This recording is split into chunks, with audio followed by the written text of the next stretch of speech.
Hello everyone, so welcome back to my channel. So starting from this video, we're going to look for absolute function equations. So first thing, I want you guys to think about this question, and I'm going to solve for the x. So here's a question. We have absolute function of x equal to 2, and I'm asking what is the value of x? So I'll give you some time to think about this question. So please think about this question carefully, and I will explain this question in few seconds. So I hope you guys already generate your answer. So you may be thinking that this question is easy and know that x equals to 2, right? Because absolute function of 2 equals to 2.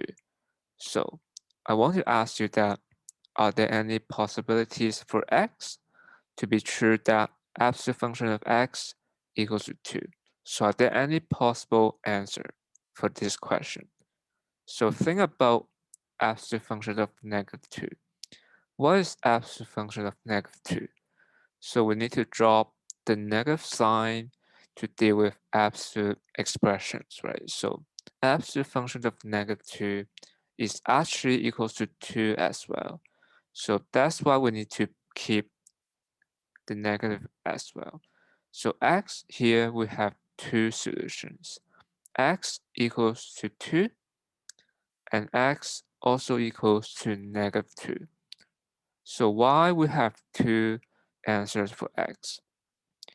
If you want to know why we have two solutions for this equation, we need to use the graphing method to solve for this one. So remember how we can deal with this one. The first step, we're going to separate equation into left-hand portion and the right-hand portion. So left-hand side we have absolute function of x. Right-hand side we have a constant function 2. And we're going to do y equals absolute function of x and y equals to 2 in the right-hand side.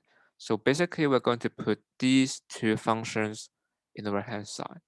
So I'll do this for you guys already.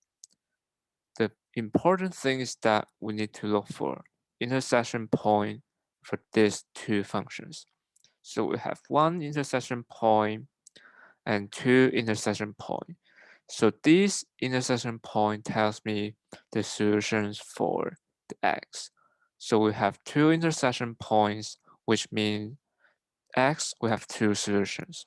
So now, what's the x value for this one and this one? I want to figure out the x value for these two. So we know that this function here is y equals to x, and this one here, y equals to 2.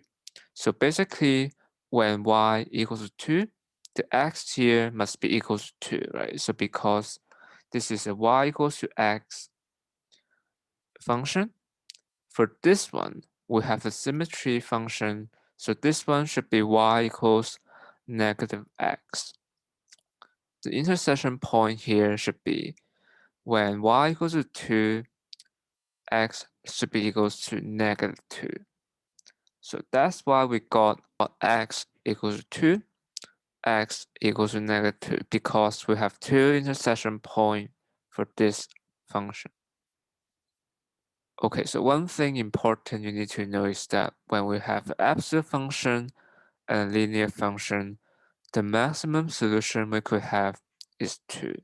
So for this example, we have two intersections, so which means that the x solutions, we have two solutions at this point.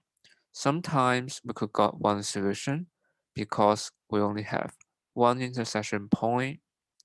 For this one, we don't have any intersection point because it doesn't intersect, right? So, and we have zero solution at this point. So this is the end of this video.